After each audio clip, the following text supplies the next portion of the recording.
It's time for the Splash Live from Civic Center TV, featuring stories from and about people like you in the greater West Bloomfield area. Simulcast on cable, 89.3 Lakes FM, social media, and the web. Now live from Green Media Center on Walnut Lake Road, it's the Splash Live. Live, local, social, it's the Splash Live on Civic Center TV and 89.3 Lakes FM. Thank you so much for joining me today. I'm your host, Kevin McIntosh. Our top story for today, the cold. That's it. That's the headline. With temperatures in the highs expected for the next couple of days to only reach the teens. And for the end of the week, temperatures only going to the 20s. Now, like I said, that's for the high. For the lows going at night, we're expecting low double digits, if not single digits. And that's not including a wind chill that'll take it to 0 or below 0 temperatures. So to give us a live look and a live feel as to what's going on outside, we have Civic Center TV's very own reporter, Jake Schaff. How's it feel outside, Jake? Kevin, it is cold as heck out here. I am live outside of the West Bloomfield trails here on Civic Center campus. And my goodness, everywhere you look, it is just an absolute winter wonderland. It has been nonstop snow these last few days, and it doesn't seem like it's going to be stopping anytime soon. The temperatures are here to stay for right now. It is very, very cold. I am bundled up as much as I can be, and you see a smile on my face. I'm starting to wonder if my face might be frozen like this. That's how cold it is out here, Kevin. It's unbelievable. Hey, Jake, yes, please stay warm, as warm as you possibly can out there, as like we say, we are at risk of hypothermia nowadays with everything going on. So that's just one of the things that we were highlighting with this outdoor temperatures. That's absolutely right. And you recently had a conversation with Fire Captain Hans Drews about some of the dangers of hypothermia, and more importantly, what can be done to help prevent it should you see it occur. You can try and shield them from the wind if you are outdoors. If you're able to get them indoors, ideally that would be what you want to do, is try and get them into a warm environment. If they're wet, you're going to want to remove any wet items or wet layers of clothing. But beyond that, it's really just a matter of trying to warm them up to the best of your ability. Stay away from the hot water. You don't want to like we talked about already, you just want to you put some blankets on them and just do your best to try and protect them from the elements and warm them up. That's right. Bring them inside, keep them warm with blankets, hot drinks, and try not to have them worry about the cold. And of course, hypothermia, it's a big risk for a lot of people, but it's an even bigger risk for the elderly, as Captain Drews explained to us. My biggest concern is the elderly patients or elderly people. I'm not sure exactly what, as you're getting older, and maybe, you think that you're still a spring chicken, and you can be out there, doing what you did when you were younger. And, so maybe take that in consideration, right? And then certainly check on your neighbors, check on your family, make sure that they are aware of how cold it is, and they're not going out in the cold. That would be my recommendation. Communication is key, as with so many other things. Check in on your loved ones, check in on your neighbors, make sure they're in a good situation just as you are should cold temperatures like these occur. For more updates on weather conditions, you can find them at weather.gov/DTX. Back to you, Kevin. Thank you so much, Jake, and thank you for braving the cold. Please come inside and thaw yourself out as soon as possible. And once again, if you want to find out more about hypothermia, how to treat it, and also just watch that full interview, go directly to our website, civiccentertv.com. Click on the On Demand tab for more information and for more of our interviews. February is Love Your Library Month. It's a time to recognize the vital role that libraries play in our greater West Bloomfield community. I actually had a chance to visit the West Acres branch of the West Bloomfield Township Public Library to see why staff members love their library so much. Here at the West Acres branch, something really popular actually Today was Wednesday morning, so we had our story time. So that's one of our most popular programs is our Move and Groove story time for ages birth to 5.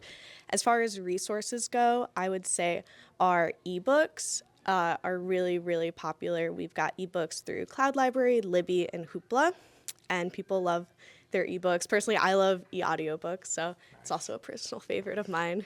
Libraries have come a long way, adapting to new technology and changing community needs. Rachel Hurst, West Acres librarian, explains how the library continues to evolve. So libraries are no longer a place where people just come to read their books in silence. We've got a lot of different materials now. In addition to books, we also have video games. We've got experience kits where people can check out to learn to play pickleball, learn to knit. We've also got literacy kits for kids, which are backpacks that have different books and games tied around a theme. So for example, we've got Learn Spanish literacy kit with Spanish books and games and stuff. We also, like I said earlier, with our e-media, so it's not just a physical place people can come to, we've also got online resources that people can use. For those who work at the library, it's more than just a job. It's a passion. Rachel shares what she loves most about being part of the library team. Well, I actually grew up in West Bloomfield, so I grew up going to the library, so I love working here. I love the community. I also get to run programs, which is really fun because it's you can take your own personal passion. I love Pokemon, so in the summer I do a big Pokemon program, and it's I love this, and I can share what I love with everyone else. From books and research to technology and community programs, the West Acres branch of the West Bloomfield Township Public Library continues to serve as a valuable resource for residents. Love Your Library Month is just a reminder of how much libraries bring to our communities, and here in West Bloomfield, that love is clear. From the West Acres branch of the West Bloomfield Township Public Library, I'm Kevin McIntosh, Civic Center TV. A great visit to the West Acres branch of our West Bloomfield Township Public Library. A lot to learn, and a lot of things have changed in our local libraries since people like myself was growing up back in the 1900s. There's more than just books and computers. It's about learning, creativity, and community connection. So show your love and support and visit local library, West Bloomfield Township Public Library, very soon this month. And you can go ahead and visit them on their website at wblib.org or go directly to them on Facebook, West Bloom LIB, for more information. The Black Expo is just around the corner in West Bloomfield, offering a fantastic opportunity for local Black-owned businesses to connect with the community. And one of those businesses, Caring Smiles Family Dentistry, is excited to participate for the 3rd year in a row. Our very own Jake Schaaf caught up with them to learn more about their journey and what the Black Expo means to them. The Black Expo is quickly approaching here in West Bloomfield, and several local Black-owned businesses are excited to be taking part in such a valuable opportunity to connect with the rest of the community. One of those businesses is Caring Smiles Family Dentistry, a husband and wife-owned family dentistry who see the Black Expo as an incredible opportunity to celebrate Greater West Bloomfield's diversity. Oh, we're really excited to be involved with it. This is our 3rd year doing it, and it celebrates a lot of the small Black-owned businesses in the area, and so we like to collaborate with a lot of businesses and have them, share their offerings and things that they are able to provide for the community with us, and then we like to do the same thing with them. We do a lot of collaborations on social media as well, so we're just happy to meet the community and hopefully meet some new potential patients as well.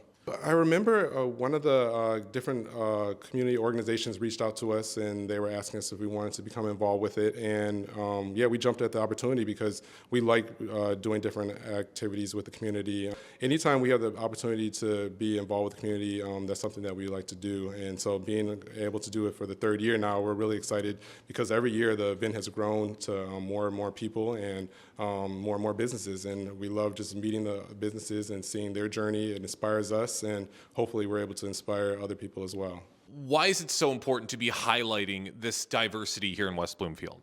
I think it's just important because this being a diverse community, when we go into the schools and talk to a lot of the students, we want people to be able to see someone that looks like them and they say, oh, I can do that too. And so I think just having a different races and different backgrounds of people that are able to show the next generation that, if you really work hard, no matter where you're from or where your upbringing has been, you have that opportunity to succeed in whatever you want to do in life. I love being a part of the Black Expo because I think it's a great way to expose people to our office, Caring Smiles Family Dentistry, because a lot of people don't get to see Black dentists. And I was fortunate enough, I grew up, my dentist was Black, and I actually saw myself being able to do that. And I think that it gives people who might be nervous about going to the dentist, seeing someone who looks like them, it makes you feel a little bit less nervous sometimes. Being a small business owner is a lot of work, it's a lot of time commitment, and it's really easy to isolate yourself. So it's really nice when you can take time to go out and meet other people who are doing the same thing and connect and share ideas, share different companies. People might be looking for someone to help with their website or anything that all small businesses can relate to. It's really nice building that community. We just want to continue to collaborate and meet other businesses and just let them know that we're here in the West Bloomfield area. We've been here for a long time. We're excited. Our doors are always open. We have the ability in the future to hold events here at our office here, and we want to involve as many people from the community as well. So just making those connections with people and letting them know our doors is always open if they want to connect with us. Spreading smiles and positivity every step of the way. Warren and Amira have so much to look forward to with this year's Black Expo, as do the many other businesses who are going to be taking part in this incredible yearly tradition. For Civic Center TV, I'm Jake Schaff. Thank you for that story, Jake. And the Black Expo continues to grow each year, bringing businesses and community members together in a meaningful way. If you'd like to support and celebrate local entrepreneurs, be sure to check out this year's event and discover all the incredible businesses making an impact right here in West Bloomfield. That'll be Saturday, February 22nd from 1 to 4 p.m. at the Orchard Mall, the Black Expo 2025. The West Bloomfield Rotary Club's Putt for Polio event is happening on March 9th, 2 to 4 p.m. at the West Bloomfield School District ACS building. It's meant to raise funds for the global eradication of polio and other diseases. So joining us right here live on The Splash to talk about this event in its entirety, we have West Bloomfield Rotary Club President Marty Levin. Thank you for being here, Marty. You're welcome. We appreciate you for being here, and we appreciate such a very special event that you all are hosting. Can you just tell us a little bit more about the inspiration behind the Rotary Club of West Bloomfield joining and hosting Putt for Polio? Well, this is actually our 5th annual Putt for Polio event. Actually, only the 3rd annual where we give a trophy at the end to the winner. But Rotary has been a champion in working to eradicate polio for about the last 40 years. In 1988, there were about 350,000 new cases of polio in the world. And then in 2023, there were about 30. But then in 2024, there were about 100. Also, there was a new case that came up in Gaza last year, and they had not reported a new case of polio in 25 years. So that kind of shows you that even though tons of work have been done and a lot has been accomplished, until polio is actually eradicated, we still have to be working at it. Yes, and we appreciate that effort and that knowledge, that information. Some things, like you said, some people may have put it on the back burner and just completely forgot about it or thought it was eradicated completely already, when that's not really true. Now, for the people who may not even be aware, very briefly, can you explain what polio is? Well, that's a good question. Polio impacts your muscles and can be very devastating. There are different kinds of polio. There is live polio, which is new cases not related to the vaccination. There is temporary polio that some of the symptoms occur related to the vaccination, and they usually go away. Mm-hmm. So when I'm talking about new cases, I'm talking about live polio. Got it. Okay, okay. Interesting. Thank you once again for providing that context with that being said. So let's get back to the essence of this event and helping out polio. So can you just share exactly how the funds that will be raised at Putt for Polio directly impacts polio eradication worldwide? Well, we send all the funds that we make, as does any Rotary club, to Rotary International. And Rotary International then worked on using the funds. One of Rotary's partners is the Bill and Melinda Gates Foundation. And they, I believe for like the last 15 years, they have doubled whatever Rotary contributes or raises. So, for example, a $250 sponsorship is actually becomes a $750 contribution, thanks to the Bill and Melinda Gates Foundation. But the money is used to provide medical equipment, staffing,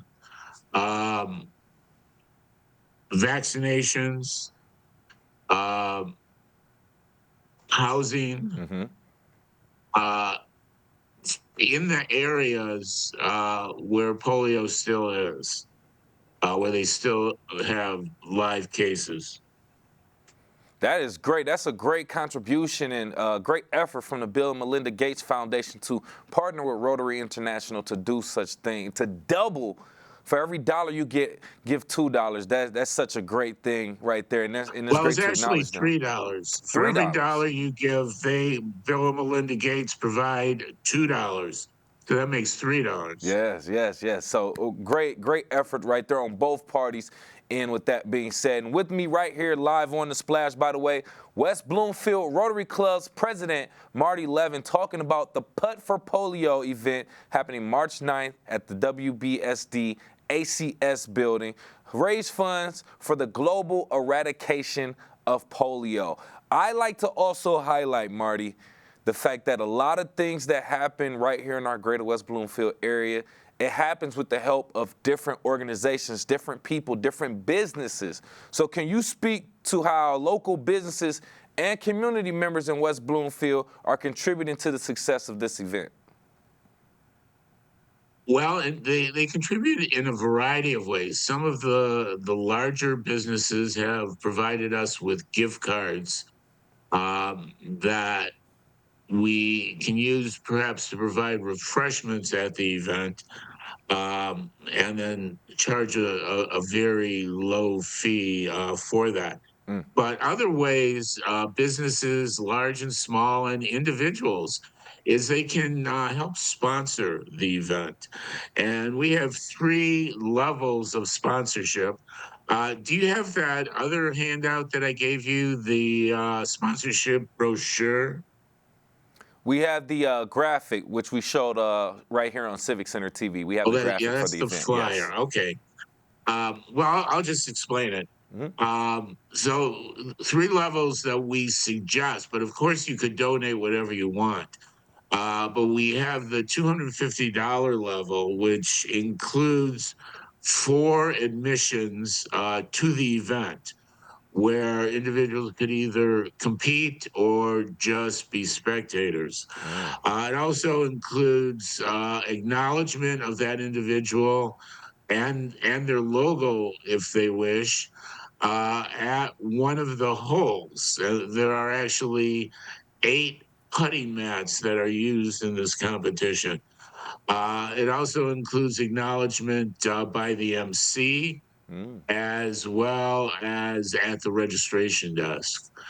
And then for $100 sponsorship, that includes 2 admissions to the event and all those other things that I mentioned. regarding acknowledging them for their contribution. And then there's a $75 contribution, which includes one admission to the event, and their name will be listed at the registration desk. So also, again, to participate in the event is $25, unless it's part of a sponsorship. So that helps for us to reach our goal. And to be a spectator at the event is $10. Right. So those are some of the ways the community as well as individuals can help. And that's good. So with that being said, that leads me into my next question. For those who are listening or watching and they love it and they love the idea of it, maybe they have other obligations that day. Are there any things that residents can do to support this cause and the efforts from Rotary without being able to attend? Yeah, they can contribute financially. Again, I mean, they could purchase the $25 admission and still not attend. Let us know so that we don't put their name, in the competition. Right. So they can contribute that way, and they can also contribute with a sponsorship. Perfect, perfect. Many ways for people to support the West Bloomfield Rotary Club, and especially for this Putt for Polio event happening March 9th at the ACS building. With me right here live on The Splash, we have West Bloomfield Rotary Club President Marty Levin talking about the Putt for Polio event, and now kind of getting into some other things. And just a few questions before I let you go, Marty, if you don't mind. One, just beyond this polio eradication initiative and work that you all are doing from the Rotary Club, what other humanitarian initiatives does the West Bloomfield Rotary Club support within Greater West Bloomfield specifically? Okay. We do a variety of things. A lot of our efforts are for individuals who are food insecure. Okay. We assist at the hospitality house, which provides a pantry for those people. We also, a couple of our members deliver Meals on Wheels to the community. And I know. On Thanksgiving Day, we provide Thanksgiving meals to several families in the community that are identified through West Bloomfield schools. Other things we do, West Bloomfield Schools sponsors what is called a Reading Buddies program, where several of us go to an elementary school and we are buddies with a first grader. We read to them, they read to us. We help them with tricky words that are often that are spelled differently than they sound. And that's one of my favorite programs. Other things we do, we work with a agency called Hope Against Trafficking, where we assist women, usually women, who have been trafficked, and either assist them with shopping, but basically restarting their lives in a safe environment. Other things we do, we provided a peace pole to West Bloomfield, the city of West Bloomfield, and it is located right outside the east door, I believe, of Town Hall. And the peace pole has, I believe the phrase is peace among everyone in the world, something like that. But it's written in 8 different languages, primary languages in the West Bloomfield area. Nice. Okay. So that once again contributes to the difference and the impact that our West Bloomfield Rotary Club is making right here in our own community, and we appreciate that. We're going to go ahead and let you go, but lastly, just very briefly, I know we were talking about off the air another initiative that you all are doing that you want to mention in regards to Africa, correct? Yes, this is a rather large initiative. We usually hold either the end of September or early October what's called Out of Africa. It's a dinner as well as a live and silent auction. And the proceeds that we get from that help fund education and medical care, community needs, also some of the families of the children in Zambia, Africa. And we actually work through an organization called Omni, which is Orphan Medical Children's Network International. And they not only provide the education and medical care, but they are very attuned with whatever the needs are. Gotcha. And this past year, there has been a drought in this area, and several families are starving with no water. So Omni has assisted in, building new wells and just doing a variety of things to help the community. Because if people are starving, they're not going to be doing very well in school. Right, right. Good point. Good point. And that's good that you all are actually noticing that, acknowledging that, helping, and also spreading the word as well. So we're happy to be the platform to help get that message across as well. And we do appreciate your time and your information. Once again, from the West Bloomfield Rotary Club, President Marty Levin, we appreciate your time, sir. Thank you. Yes, it's my pleasure. Yes, and once again, that's March 9th, Putt for Polio event, 2 to 4 p.m. at the West Bloomfield School District ACS building. Keep up with everything West Bloomfield Rotary Club on their Facebook at West Bloomfield Rotary, or go directly to their website as well, westbloomfieldrotary.org.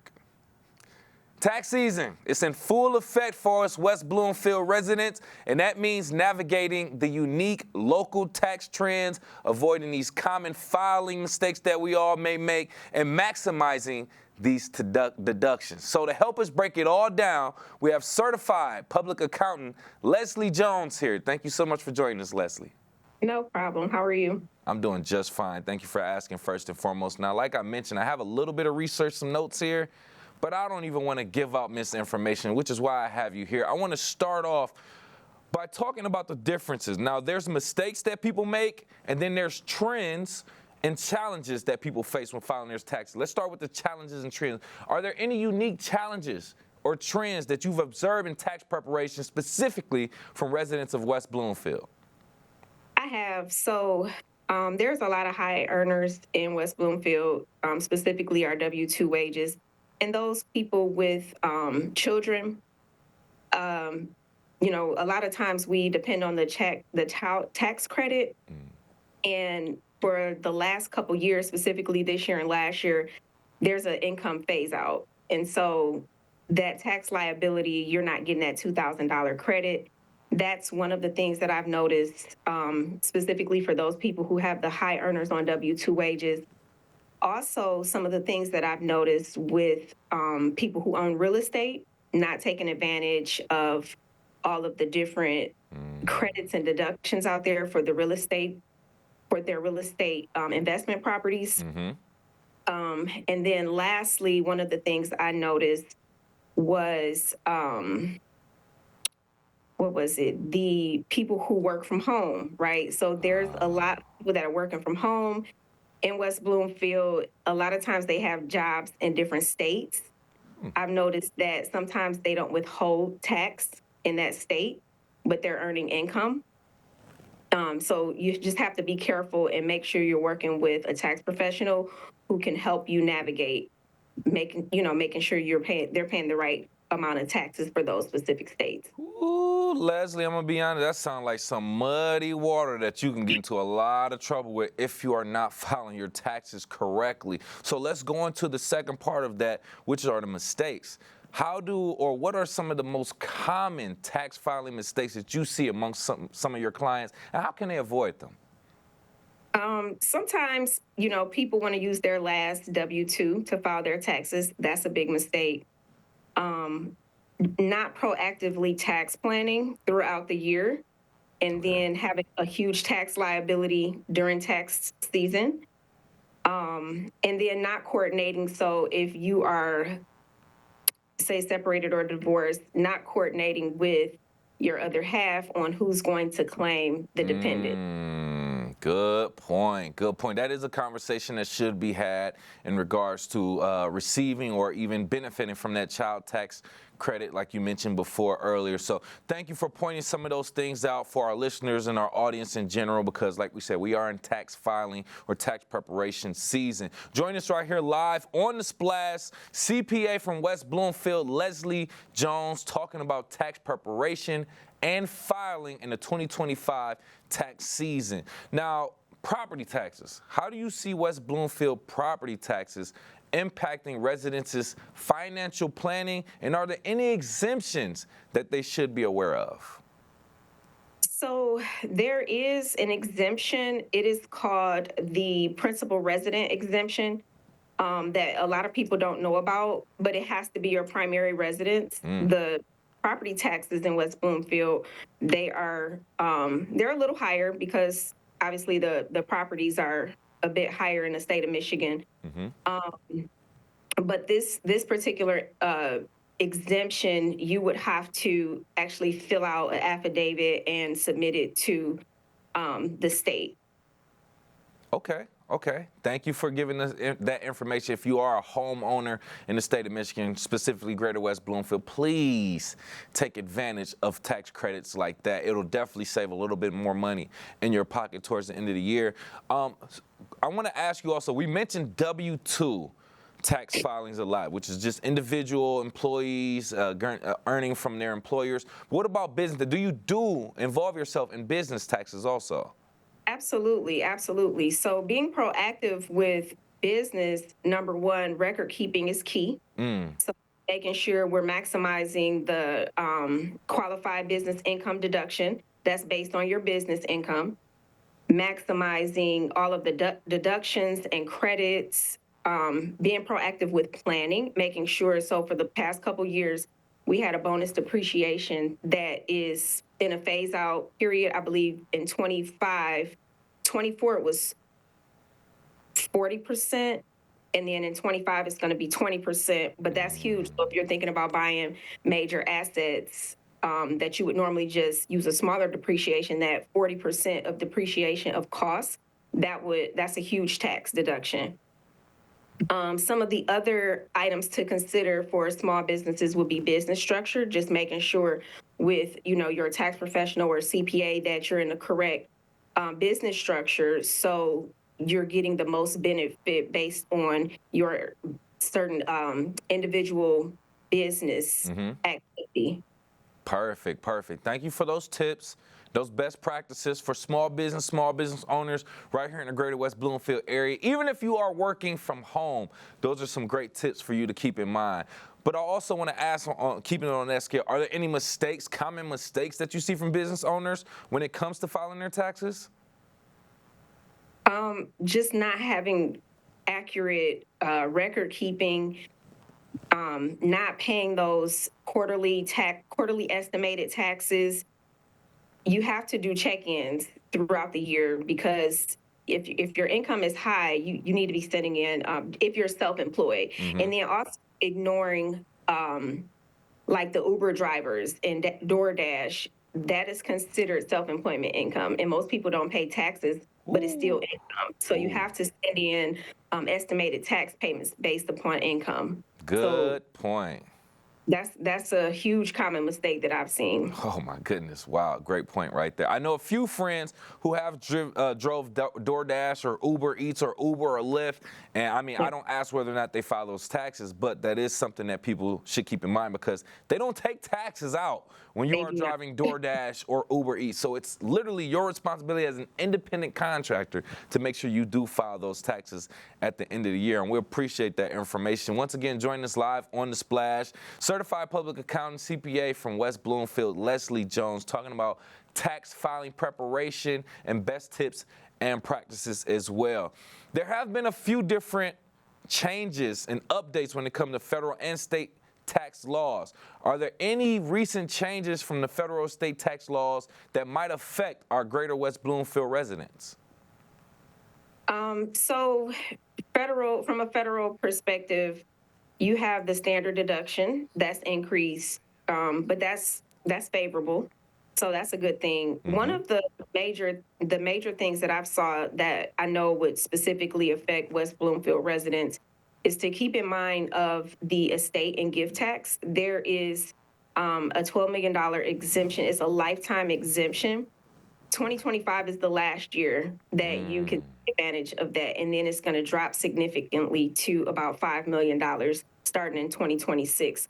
So I would say that would more so affect for this particular year to consider in your tax planning when you're looking at 2025 taxes for next year. Seems like 2025 seems to be a very impactful year when it comes to taxes, tax filing, and preparation. And we appreciate you for giving out that information. Don't want to hold you up too much longer, but just lastly, any additional information, advice, practices, tips, or even strategies you would recommend for some of the high-income earners in West Bloomfield or even just earners in general? Tax planning. Tax planning is key. Do not wait until tax season to start looking at your taxes. Tax professional, work with a financial advisor or a wealth advisor. Build a team, and that way you can protect your assets and your income from paying high taxes.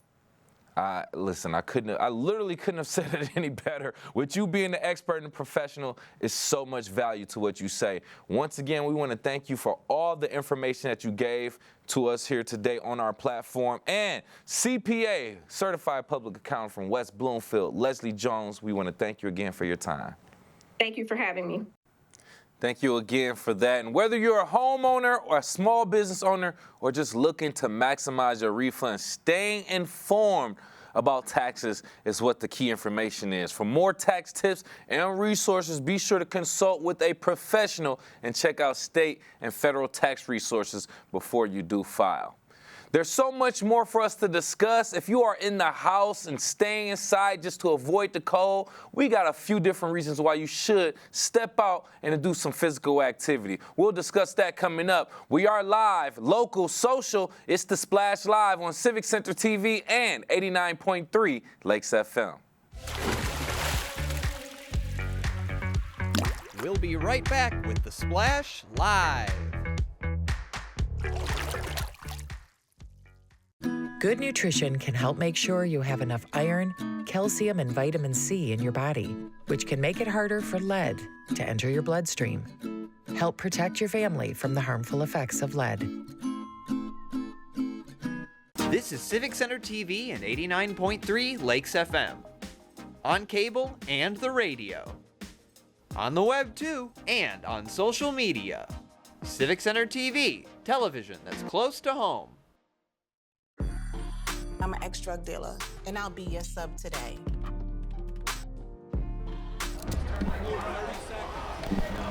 Two milligrams of fentanyl can be lethal.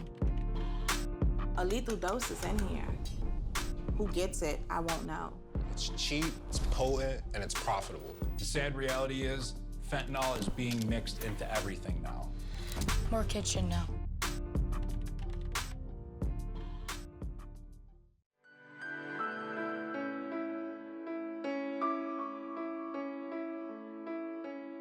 What people are watching in Sylvan Lake, Civic Center TV, and 89.3 Lakes FM.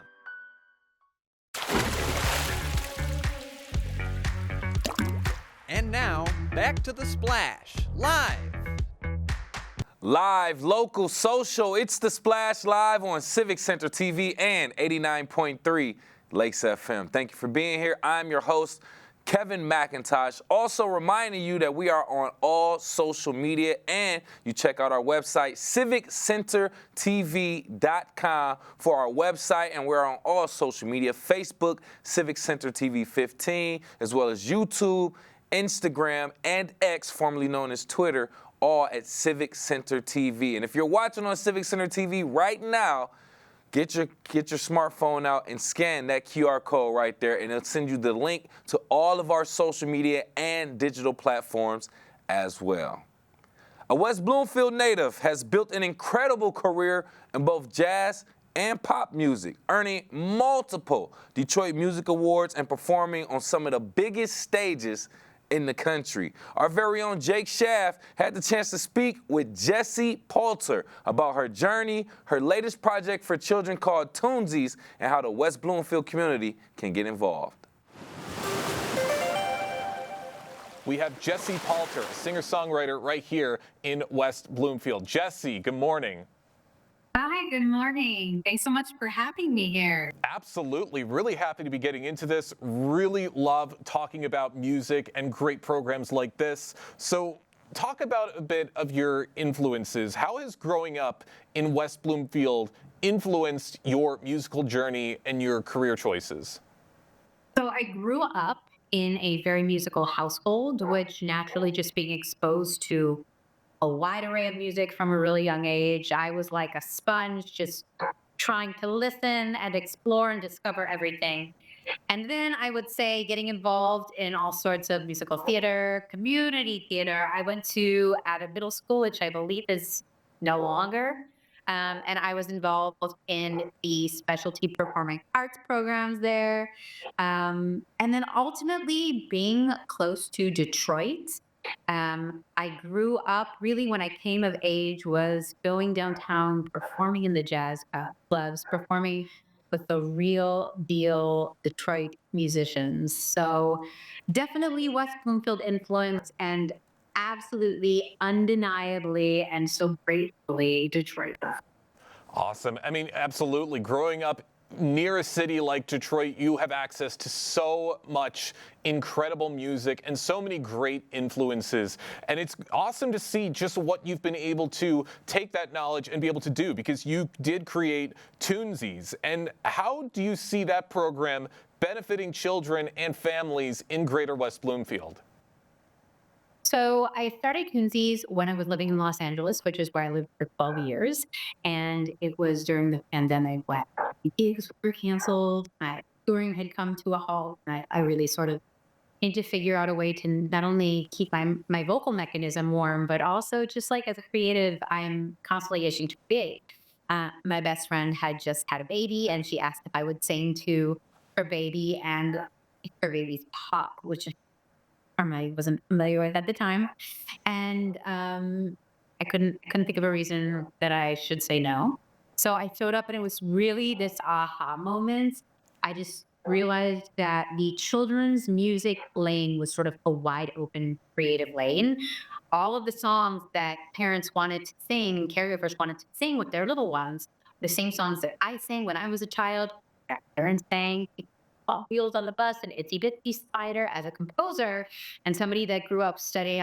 A jazz vocalist and a composer, and I really grew up studying the Great American Songbook. So when somebody says standards, that is a very familiar term for me. And I said, who's really updating these, children's standards? And so I was super inspired to, and I'm not only inspired, but like I felt very much a responsibility to sort of nurture this wide open lane. And then when I had my own child, I wanted to create the music experience that I would want my child to have. So fast forward, I am now living back in Detroit. And I have brought my program, which I've been working on and building curriculum for since 2020. I brought it here, and I am so grateful to be teaching pretty much 6 days a week, sometimes 3 times a day, all over Detroit, Metro Detroit, um, various age groups. And it feels to me like a responsibility, like a calling, but like very organic and inspired. I get such joy having performed for audiences all over the world. It is so joyful to be around human beings at their earliest musical experiences and to be able to experience that through them. Um, Thank you. Wow, that is all incredible to hear. I love hearing about those aha moments because sometimes they come at the most unexpected of times, and it's great to see how you've been able to take advantage of that. And like I said, you've got some great stuff in the works. You've got an album that's going to be coming out very, very soon, and you've got something called the Jazz ABCs, one of those songs on the album. How does songs like that introduce kids to jazz? And what impact do you hope it has on early childhood music education? This album that I recorded was recorded in New Orleans, and I really wanted New Orleans spirit to be all over the music. I worked with unbelievable musicians, some of my heroes, and I was afforded the opportunity to record this album through a grant from an organization called South Arts Grant Organization. And I knew that I wanted to incorporate a song that was sort of bridging all of the different influences that have made me the artist that I am today. So people still actually, I think one of the number one children's songs is the ABC song, the alphabet song. And it really hasn't been updated. It's been around for centuries. And I was driving to teach one day, and it hit me just like a ton of bricks. The song pretty much fell out of me.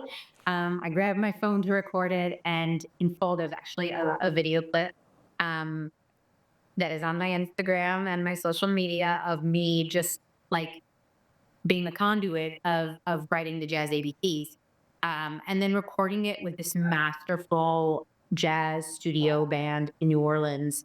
It's extremely special. I really think that we captured not only the fundamentals of jazz from like a theoretical standpoint, but also from an execution of the musician's playing standpoint. That it's a top-notch band. One of my favorite saxophonists of all time, Joel Fromm, played on it. It just so happened that he was on tour in New Orleans, and he took a solo. So you're exposing children to improvisation and really all of the instrumentation, orchestration of a jazz group. And these are sounds that are really palatable for little kids, but it's not as common as you would think. So my hope is that kids learn their ABCs through alliterated jazz fundamentals, which is what this song is, while being exposed to like the very authentic jazz. Awesome. And again, working in an environment like New Orleans where jazz is in their blood. I mean, that's got to be incredible. And I know you touched on it a little bit, but what was it like being in that environment, and how do you feel that it helped to shape that project? I think it completely shaped the project. It was very much this serendipitous week of what I believe is capturing lightning in a bottle. Everything just kind of worked out. Even the things that like didn't feel like they were working out in the moment all happened for a reason. And the playful, improvisational, joyful essence of the city of New Orleans is all over this music from start to finish. And that is really the language of children is play. And that's really the language, music is the language of tunesies, but it's a play-based method. So I felt like we completely accomplished, and all the pieces just sort of fell into place. So I'm so grateful for that. I really felt like we accomplished what we set out to do and more. And it was a wonderful start finish creative experience. For those just joining us right now on The Splash, we have singer-songwriter Jessie Palter joining us right now to talk about her many programs that she's doing, and she's influenced by the great work in New Orleans and the Detroit music scene to benefit for her music program Tunesies and her original compositions. In fact, you also, along with the work you do for kids, you also released an album called Nothing Standard, a deeply personal jazz album featuring your own compositions. compositions. What was the process in returning to your jazz roots for an album like Nothing Standard? So I think for a while when I was living in Los Angeles, I just had the desire to explore whatever sort of naturally kind of creatively inspired me.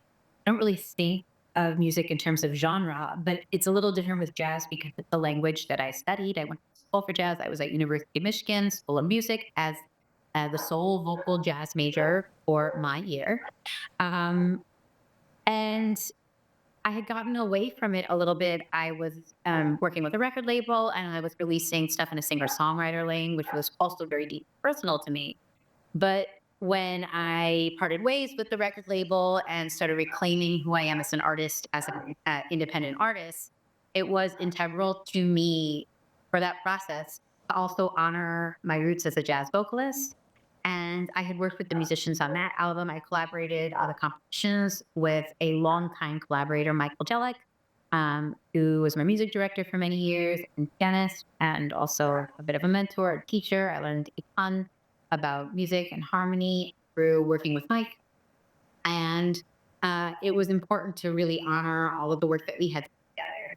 So I released that album, I think, in 2022. And it ended up just really sort of hit off more than I could have anticipated, which I'm so grateful for. And was just really a reminder to like honor who you are as an artist and really trust your own artistic integrity. Well, happy to hear about all of the success that came from this incredible album. And Jesse, I do want to ask, as you've hopped around quite a bit, you've been in Los Angeles, you've been in New Orleans, now that you're back here in Detroit, how do you see yourself continuing to contribute to the local music scene? I think being a Detroit musician is so important to who I am as an artist. So no matter where I go, no matter where I've been as a performer, people always say, "Oh, where do you learn to sing with such soul?" And the answer is always Detroit. It's Detroit, and it's musicians that I grew up with, and the teachers that I had that really shaped me, and the experiences in the bandstand that I had that shaped me. Now that I'm back here and really nurturing, who I am as an artist and all of the many facets. Um, I never want to hinder that very innate part of me that is a Detroit musician, which I don't think I ever did hinder, but I just really want to like shine a light on all of the different facets of who I am. And again, feeling a tremendous responsibility to really nurture the future generations, specifically with this Tunesies project. So I am all around Detroit and Metro Detroit, working with kids and really trying to sort of share my passion and my joy and all the tools that I've learned as an artist to help the future generation explore them, who they are creatively and foster a love of music within them. Well, it's amazing to hear of everything that you're doing, Jesse. One more quick question before we let you go. How can the West Bloomfield community support your work with Tunesies and your larger musical projects? Thank you for asking. I am so grateful for the hometown support. I have a website, Tunesies, TUNEZIES.com. And I post all about my classes and my method. People can register through there. I'm also on all the social media platforms. So Instagram /Tunesies and Facebook /Tunesies. And I am now on all the digital streaming platforms with this music as we release song after song every 6 weeks. We're releasing a new single. So Jazz ABC is out, and the next single coming out March 15th. So people can look online at their favorite digital streaming platform, YouTube included, because it is not only an auditory album, it's also a visual album. And so there's an animation for every single song. People can also listen and watch on YouTube at Tunesies and search on Spotify and Apple Music and Amazon Music and Deezer and Tidal under Tunesies as well.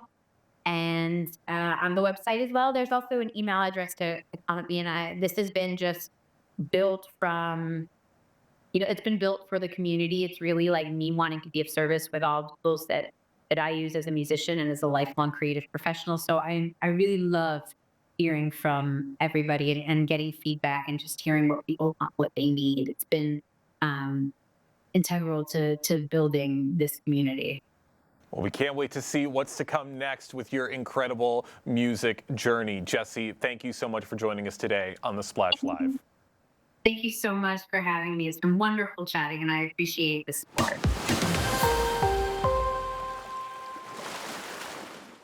And whether it's through her latest jazz album or her Toonsies program, Jessie Poulter is making a lasting impact on the world of music. If you want to learn more, get involved, or just keep up with Jessie in general, visit her website, jessiepoulter.com, JESSEPALTER.com for more.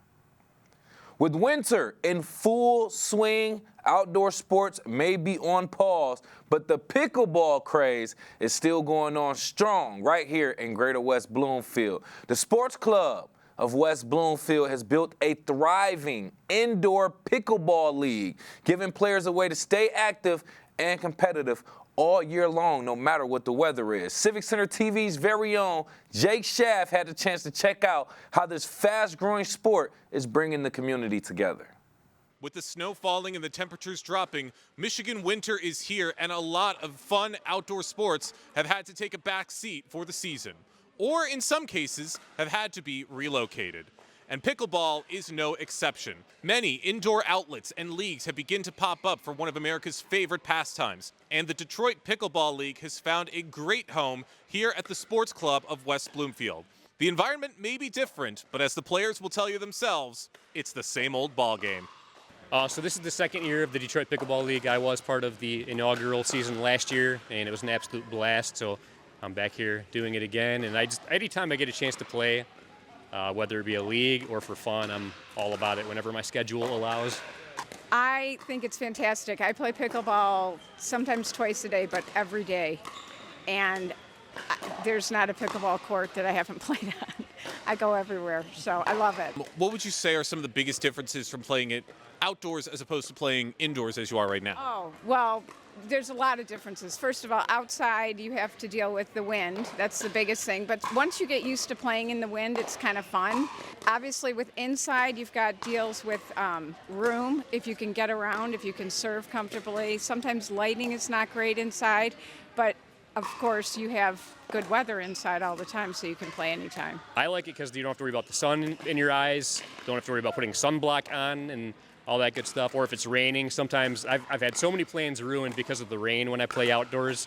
So I really like indoors a lot. It does take a lot of adjusting if you're playing on a gym floor surface, on the other hand, because there are some places that the only option is gym floor surface, and that is a big adjustment because the floor is so different than the dedicated pickleball surface or like a tennis court surface. We play until we're told we can't play outside. The nets are taken down and we have to find a place indoors, whether it be here at Sports Club or somewhere else down the road at Pickle Rage or Farmington Hills or in the east side over at Bass Pickleball Club. So we find our way to indoors. We embrace it, whether it's be at the YMCA or community center. We're here in Michigan. We'll play wherever. How great is it to have seen this sport's impact on a community like West Bloomfield? Oh, it's amazing. I mean, we have more courts coming out outside every year. You see different municipalities offering more courts because that's what we want. Sometimes it takes numbers to get those courts for us to enjoy. But whether it's outside or indoors, I think that more facilities are offering those programming opportunities for people to play, whether it be drop-in on weekends or later leagues during the week or weekends. It's just a fun sport. Yeah, I think the pickleball community in West Bloomfield has been great. I've played here for several years before I even did the Detroit Pickleball League. And there's more facilities popping up. There's another place called Pickle Rage that just opened up, which is brand new. That's a great new indoor place with dedicated pickleball courts, and I love to see it. The more courts, the better, so I love it. Whether it's June or January, indoors or outdoors, pickleball is pickleball. And these players are very determined to keep the spirit of the sport alive all year long. For Civic Center TV, I'm Jake Schaff. Thank you again for that story, Jake. And pickleball is just going, once again, proving that it's a favorite amongst all ages. And thanks to the Sports Club of West Bloomfield, players can keep the game going even in the colder months of January and February. So thank you again for that story. If you are interested in joining the fun, make sure you visit the Facebook page of the Sports Club of West Bloomfield at Sports Club Detroit on Facebook for more of that. Thank you so much for being here. We always appreciate our watchers and our listeners for staying in tune with everything happening right here in Greater West Bloomfield. I've been your host, Kevin McIntosh. Per usual, we are live, local, social. It's the Splash Live on Civic Center TV and 89.3 Lakes FM.